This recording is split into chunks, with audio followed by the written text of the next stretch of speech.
하나님 말씀 나누겠습니다. 여러분, 모든 배에는 선장이 있습니다.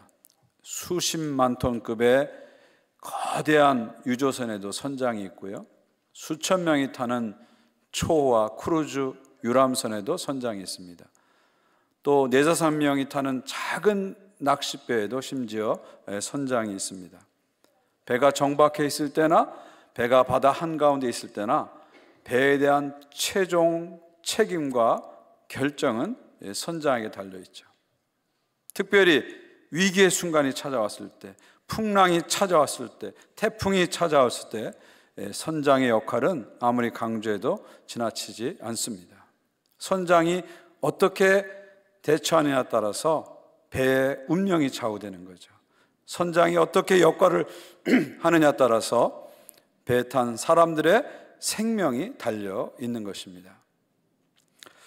10년 전에 470명의 사람을 태우고 인천에서 제주도 가는 세월호가 진도 앞바다에서 침몰한 사건을 우리 모두는 기억합니다. 이 사건은 지금까지도 우리들에게 많은 생각을 하게 하죠. 특별히 이 사건은 선장의 역할이 위기의 순간에 얼마나 중요한지를 다시 한번 깨닫게 해줍니다. 마지막까지 남아서 최후의 한 명이라도 구할 선장이 태선 명령도 하지 않고 제일 먼저 사복으로 갈아입고 배를 탈출했습니다. 이로 인해서 가만히 있으라는 명령을 받은 수많은 어린 학생들이 자신의 생을 꽃피우지도 못한 채 차디찬 바닷가에서 그들의 생을 마쳤습니다. 만약에 세월호 선장이 타이타닉호의 선장처럼 끝까지 남아서 책임을 다했다면 더 많은 생명을 구했을 것입니다. 끝까지 남아서 승객들과 운명을 같이 한 타이타닉호의 선장, 제일 먼저 도망가서 승객들을 버린 세월호의 선장, 이 두 모습을 보면서 배에서 선장이 얼마나 중요한지를 우리는 다시 한번 깨닫게 됩니다. 이렇게 본다면 선장 없는 배처럼 위험한 것은 없다, 그렇게 생각할 수 있습니다. 지금 우리는 위기에 직면해 있습니다. 특별히 우리 조국 대한민국은 마치 선장 없는 배와 같습니다. 누구도 예상치 못했던 갑작스러운 대통령의 비상계엄 선포, 그리고 이어지는 비상계엄 해제, 그리고 급기야 어제 대통령의 탄핵 소추안이 국회에서 의결이 되었습니다. 대한민국이라는 배에 갑자기 선장이 없어져 버린 그런 상황입니다. 정치적으로, 경제적으로, 사회적으로 나라가 엄청난 혼란과 어려움에 빠져 있습니다. 그 어느 때보다도 우리 믿는 사람들이 간절히 기도해야 합니다. 선장 없는 배 같은 우리 조국 대한민국에 우리 주님께서 친히 선장이 되셔서 이 나라를 지켜주시고 이 나라를 이끌어 달라고 우리는 간절히 기도해야 합니다. 우리가 기도할 때 하나님께서 대한민국의 현재를 지켜주시고 미래를 이끌어 주실 것입니다. 교파를 떠나서, 정파를 떠나서, 여러분이 가진 정치적인 견해를 떠나서 지금은 우리가 마음을 모아서 믿는 사람들이 합심해서 하나님께 기도를 올려야 할 때입니다. 여러분, 우리 하나님께서는 우리 조국 대한민국을 더 큰 어려움 속에서 지켜주셨습니다. 36년의 일제강점기 속에서 지켜주셨습니다. 동족 상잔의 6.25 전쟁 가운데서도 우리나라를 지켜주셨습니다. 혹독한 IMF 칼바람 속에서도 우리 민족을 지켜주셨습니다. 그래서 지금은 경제 10위의 경제 대국으로 만들어주시고 K컬처를 통해서 전 세계 문화 강국으로 만들어주시고 전 세계 선교사를 파송하는 선교 강국으로 만들어주셨습니다. 우리 하나님께서 더 큰 어려움 가운데서 우리 족을 지켜주셨듯이 이번에도 지켜주실 줄 믿습니다. 우리 대한민국이 표류하는 배가 아니라 다시 희망의 낯을 높이 올리고 하나님 주신 사명을 감당하는 나라로 새롭게 세워질 줄 믿습니다. 이를 위해서 우리가 조국을 떠나왔지만, 주옥과 떨어져 살지만 우리의 마음을 다해서, 힘을 다해서 매일매일 기도를 올려주시는 여러분 모두가 되시기를 주님의 이름으로 부탁드립니다. 여러분, 국가만 그런 게 아니라 종종 우리의 개인의 삶에도 선장 없는 배 같은 그런 상황이 찾아오기도 합니다. 우리 삶의 풍랑이 일 때 정말 내 삶이 바다에 외로이 떠있는, 망망대해 외로이 떠있는 작은 조각배 같은 그런 느낌이 들 때가 있습니다. 빛도 보이지 않고 나침판도 없고 지금 내가 어디에 있는지, 어디로 가는지 전혀 감이 잡히지 않는 그런 삶의 순간이 종종 찾아옵니다. 여러분, 인생은 잔잔한 호수가 아닙니다. 인생은 수시로 풍랑이 찾아오는 험한 바다입니다. 이런 폭풍 속에서 나 자신도 내 삶의 선장이 될 수 없고 그 누구도 나를 대신해서 내 삶의 선장이 될 수 없는 그런 막막한 순간들이 우리 삶에 찾아오기도 합니다.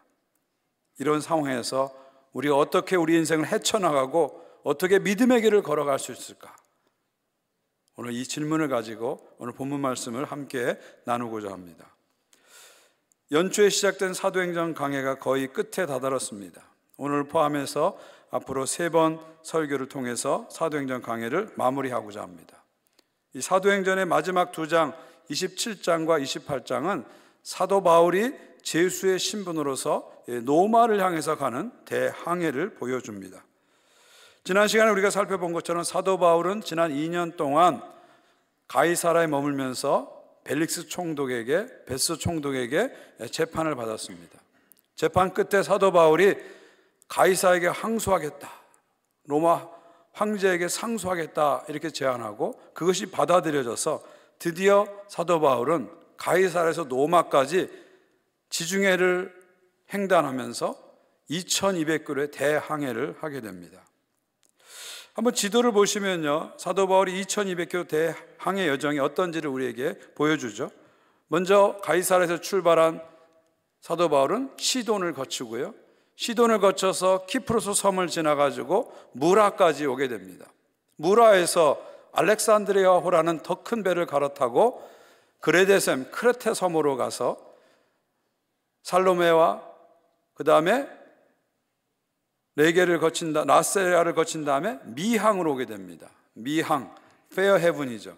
아름다운 항구란 뜻입니다. 미항을 거쳐서 여기서 사도 바울은 미항에 겨울 동안 머물자고 제안하고 선장과 선주는 아니다, 빨리 가자 해가지고 배가 출항해서 지중해 한복판에서 유라굴로 광풍을 만나다가 14일 동안, 2주 동안 표류하다가 몰타섬, 성경에는 멜리데 섬이라고 했는데 지금의 몰타섬입니다. 몰타섬에 배가 걸리게 되고요, 거기서 3달 동안 겨울을 낳고 그 이듬해 봄에 사도 바울은 이탈리아 반도로 가서 레기온과 보디오를 거쳐서 드디어 60년 봄에 로마에 도착하게 됩니다.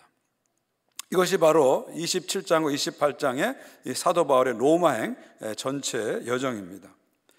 특별히 오늘 우리가 읽은 본문은 이 중에서 저 미양 페어 헤븐에서 베닉스로 가다가 풍랑을 만나가지고 몰타섬에 기착되는 그런 이야기입니다. 여기 구절을 보시면요, 11날 걸려 금식하는 절기가 이미 지났으므로 항해하기가 위태한지라 바울이 그들을 권하여. 자, 미양에서 출발할 때 금식절기가 지났다고 했습니다. 자, 유대인들은 언제 금식하냐면 대속죄일에 금식합니다. 대속죄일은 오늘날의 시간으로 하면 10월 중순이 되죠.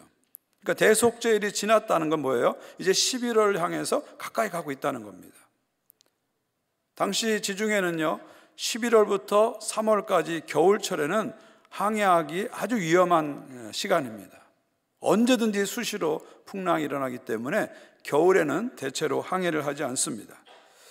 사도 바울은 1차, 2차, 3차 전도행을 하면서 지중해를 누볐기 때문에 지중해 바다를 누구보다 잘 알고 있습니다. 고린도후서를 보게 되면 자신이 지중해 바다를 누비면서 무려 3번이나 파선의 경험을 했다, 그렇게 고백하고 있습니다. 자, 이런 경험을 바탕으로 해서 사도 바울은 사람들에게 이렇게 권면합니다. 10절을 보십시오.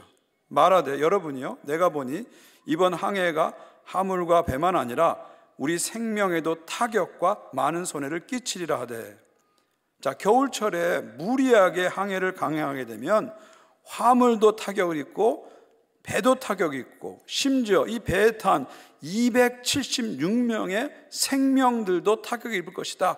바울은 그렇게 말하죠. 그러니까 바울의 관심은 항상 언제나 한 생명이에요. 생명입니다. 화물이나 배나 돈이 아니라 사람에게, 생명에게 바울은 항상 관심을 가졌죠. 자, 이런 바울의 말을 들으면서 선장과 선주는 마음속으로 계산기를 두드리는 거예요. 항해가 지체되게 되면 자신들에게 어떤 경제적 손해가 올지를 계산하는 겁니다. 그러면서 그들은 시간이 지체할 수 없으니까 이 겨울철이지만 항해를 강행해야 된다, 이렇게 주장하게 되죠. 11절을 보시면요, 백부장이 선장과 선주의 말을 바울의 말보다 더 믿더라. 이 항해를 해야 될지 말할지를 결정하는 이 군사권을 가진 백부장이, 로마 장교 백부장이 바울의 말보다는 선장과 선주의 말을 더 신뢰합니다. 그래서 그들은 결국 겨울 항해를 강행하게 되는 것입니다. 여러분, 이 겨울 항해가 위험하다는 것은 사도 바울이 알 정도면 항해 전문가인 선장과 선주가 몰랐을 리가 없습니다. 그들은 다 알고 있었어요. 그럼에도 불구하고 그들은 금전적 손해를 보지 않기 위해서 수많은 생명을 희생하더라도 자신들의 금전적 손해를 보지 않기 위해서 무리하게 이 항해를 강행하는 것을 볼 수가 있습니다. 자신의 목적을 위해서는 사람의 목숨은 아무래도 상관없다, 이런 멘탈리티를 가진 것이죠. 13절을 보십시오. 남풍이 순하게 불매 그들이 뜻을 이룬 줄 알고 닷을 감아 그레데 해변을 끼고 항해하더니. 자, 선장과 선주의 말대로 배가 출행합니다. 마침 남풍이 불어오기 시작합니다. 마치 배가 순풍에 돛단 듯이 순항을 하게 됩니다. 아마 그때 선장과 선주는 쾌재를 불렀을 거예요. 맞지 않냐? 내 말이 맞지 않냐? 바울 네가 뭘 안다고 떠들어? 내 말이 맞잖아 하면서 쾌재를 불렀을 것입니다. 그러면서 이 항해가 끝나고 자신들이 벌 돈을 생각하면서 흐뭇한 마음을 가졌을지도 모릅니다. 그러나 여러분 얼마 지나지 않아서 뜻밖의 일이 벌어지죠. 14절 보십시오. 얼마 안 돼요 섬 가운데로 유라 굴라라는 광풍이 크게 일어나니. 이 잔잔한 호수 같았던 지중해에 순식간에 유라 굴로라는 무서운 광풍, 태풍이 불어닥치면서 상황이 순식간에 바뀌게 됩니다. 순식간에 바뀌게 돼요. 여러분, 우리의 삶은 지중해 바다와 같습니다. 우리가 전혀 예상치 못하는 순간에, 예상치 못하는 시간에 때로는 고난이 찾아오고 재난이 찾아오고 사건이 일어나고 사고가 일어났습니다. 여러분, 이번에도 1980년대도 아니고 1924년에 헬기와 장갑차가 국회를 향해서 올 거라고 아무도 예상하지 못했을 것입니다. 인생의 고난과 재난은 언제든지 우리를 찾아올 수 있습니다. 인생의 고난은 노크 없이 우리를 찾아옵니다. 어느 날 우리에게 질병이 찾아올 수 있고요, 어느 날 우리에게 사고가 찾아올 수 있고, 어느 날 우리의 관계가 깨어질 수 있습니다. 봄날 같았던 내 인생이 어느 순간 차가운 밤바다로 바뀔 수도 있다는 것이죠. 바로 이것이 인생입니다. 우리가 부인하고 싶지만, 우리가 잊고 싶지만, 이것이 우리가 매일매일 마주하는 삶의 현실입니다. 나는 아닐 거야, 나에겐 일어나는 일이 일어나서는 안 돼, 우리가 그렇게 주장하고 싶지만 유라굴로 광풍은 언제든지 누구에게든지 찾아올 수 있습니다. 그러므로 여러분, 선장과 선주처럼 조금 여러분의 인생이 잘 풀린다고 해서 의기양양해서는 안 됩니다. 조금 내 일이 잘 된다고 해서 자만하거나 교만하거나 자랑하거나 의시돼서는 안 됩니다. 어떤 삶의 순간에도 우리는 하나 앞에서 겸손해야 됩니다. 어떤 순간에도 하나님을 간절히 의지하면서 겸허한 자세로 우리의 삶을 살아가야 합니다. 자, 풍랑이 점점 거세집니다. 배 안에 있는 사람들은 안간힘을 쓰면서 버팁니다. 그러나 더 이상 버틸 수 없게 되자 두 번째 날, 이튿날이 되자 선장과 선주가 목숨보다 소중하게 여겼던 그 배의 화물들을 바다에 다 버리게 됩니다. 그럼에도 불구하고 상황이 나아지지 않습니다. 그러자 사흘째 되는 날에는 배의 기구와 장비들마저도 바다에 다 던져버리게 됩니다. 이렇게 모든 걸 바다에 다 던졌는데도 상황은 조금도 호전되지 않습니다. 20절을 보십시오. 여러 날 동안 해도 별도 보이지 아니하고 큰 풍랑이 그대로 있음에 구원의 여망마저 없어졌더라. 여러 날 이렇게 모든 것을 버리면서 버텨봤지만 별도 보이지 않고 깜깜한 밤이 계속되는 거죠. 별도 보이지 않고, 그리고 풍랑은 계속되고 마침내는 살 수 있는 조그만 희망조차 남아있지 않는 그런 순간이 되는 거죠. 살기 위해서 화물도 버리고 배의 기구까지 다 버렸지만 이제는 그 바다에 자신들의 목숨이 던져지는 그런 위기까지 처하게 된 것입니다. 뒤에 가서 보면은요, 선장과 선주가 그토록 소중하게 생각했던 배마저도 박살이 나는 그런 순간이 오게 됩니다. 선장과 선주는 거대한 풍랑 앞에서 자신들이 그토록 소중하게 여겼던 것이 다 날아가는 그런 경험을 하게 되는 거죠. 여러분, 우리가 인생을 살아가면서 정말 중요한 게 뭔지를 항상 생각하고 사셔야 됩니다. 우리가 인생을 살아가면서 정말 가치 있는 것이 무엇인지를 항상 생각하고 살아야 됩니다. 우리가 인생을 살아가면서 정말 영원한 것이 무엇인지를 항상 생각하고 살아야 됩니다. 생명보다 더 소중한 건 없어요. 여러분이 어떤 결정을 하고 어떤 선택을 할 때마다 생명보다 더 소중한 것이 없다. 이걸 항상 기억하고 결정을 하셔야 됩니다. 돈을 더 벌기 위해서 여러분의 건강을 해쳐서는 안 됩니다. 돈은 생명의 수단이지 생명의 목적이 될 수 없는 거예요. 돈을 좀 더 벌겠다고 건강을 해쳐서는 안 됩니다. 돈을 좀 더 벌겠다고 가정을 돌보지 않으면 안 됩니다. 돈을 좀 더 벌겠다고 사람을 잃어버려서는 안 됩니다. 돈을 더 벌겠다고 신앙을 잃어버려서도 안 됩니다. 한순간에 물거품이 되어버릴 것을 위해서 가치 있는 것, 영원한 것을 놓쳐버리는 그런 어리석음을 우리는 범해서는 안 됩니다. 진정 가치 있는 것, 진정 영원한 것이 하나님 앞에서 무엇인지를 늘 생각하고 인생의 항해를 해야 하는 것이죠. 자, 이렇게 갑작스럽게 닥친 유라굴로 강풍 앞에서 276명이 탄 배에는 갑자기 선장이 사라집니다. 그렇게 전문가처럼 나섰던 선장이 갑자기 사라지고요, 목소리 높였던 선주도 아무 역할을 못합니다. 막강한 군사를 가지고 있는 백부장도 아무 역할을 못합니다. 모두 다 자기 코가 석자라 정말 벌벌벌 떨면서 절망에 빠져 있는 것이죠. 바로 이런 순간에 알렉산드리아 호에 새로운 선장이 일어서게 됩니다. 선장도 선주도 무시했던, 백부장조차도 신뢰하였던 사도 바울이 이 배의 선장으로 일어서게 되는 것이죠. 21절을 보십시오. 여러 사람이 오래 먹지 못하였음에 바울이 가운데 서서 말하되, 여러분이여 내 말을 듣고 글에 대해서 떠나지 아니하여 이 타격과 손상을 면하였더라면 좋을 뻔하였느니라. 여러분, 며칠째 풍랑이 계속되니까 사람들이 먹지 못합니다. 27장 보니까 14일 동안, 2주 동안 계속된 거예요. 먹지를 못합니다. 먹지 못할 뿐만 아니라 먹었던 것까지도 다 배멀미가 나니까 다 토해냅니다.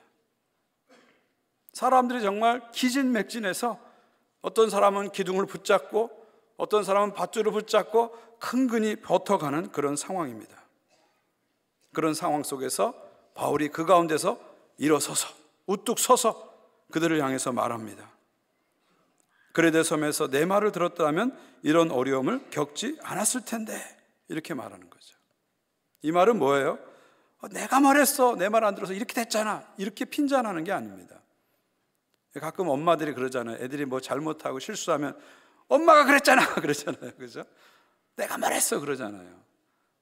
엄마 말 안 듣더니 언제 엄마가 틀린 말 한 적 있어? 뭐. 엄마 말을 들으면 자다가도 떡이 생긴다 뭐 그러잖아요. 하여간 그런 차원으로 지금 사도 바울이 얘기한 건 아니고, 그런 차원으로 얘기한 건 아니고, 무슨 뜻이냐면 여러분들이 그레데 섬에서 출발할 때 인간의 생명보다 돈을 더 소중하게 생각해서 잘못된 결정을 하지 않았느냐. 그래서 이런 결과가 온 것이다. 이제부터라도 바른 결정을 하라, 지혜로운 결정을 하라, 각성을 시키는 거예요. 여러분들이 사람의 소리만 듣고 이런 지경이 빠졌는데, 이제부터는 여러분의 생각을 내려놓고 사람의 소리를 더 이상 듣지 말고 하나님의 음성을 들어보십시오, 이렇게 촉구하는 메시지를 지금 바울이 던지고 있는 것이죠. 22절 보십시오. 내가 너희를 권하노니 이제는 안심하라. 너희 중 아무도 생명에는 아무런 손상이 없겠고 오직 배뿐이니라. 제일 먼저 사도 바울은 배에 있는 276명을 향해서 안심하라, 안심하라 선포하죠. 배는 손상되겠지만 한 생명도 손상되지 않을 것이다. 끝까지 바울의 관심은 한 생명에게 있는 거예요. 화물이 관심이 아니고, 배가 관심이 아니고, 돈이 관심이 아니고, 한 생명을 살리는데 그의 관심이 있는 것을 볼 수가 있죠. 위기의 순간에 바울은 사람들을 향해서 안심하라 선포하죠. 여러분, 지도자는 위기의 순간이 왔을 때 국민들을 향해서 안심하라 이렇게 말할 수 있어야 됩니다. 이 위기의 순간이 찾아오는데 그 위기를 부추기고 위기를 이용해서 자기의 목적을 달성하려고 하고 권력을 잡으려고 해서는 안 됩니다. 위기의 순간이 왔을 때 진정한 지도자라면 자신의 안위보다 국민의 안위를 먼저 생각해야 됩니다. 그리고 국민들을 향해서 조국이여 안심하라, 국민들이여 안심하라, 이렇게 메시지를 전할 수 있는 사람이 진정한 지도자죠.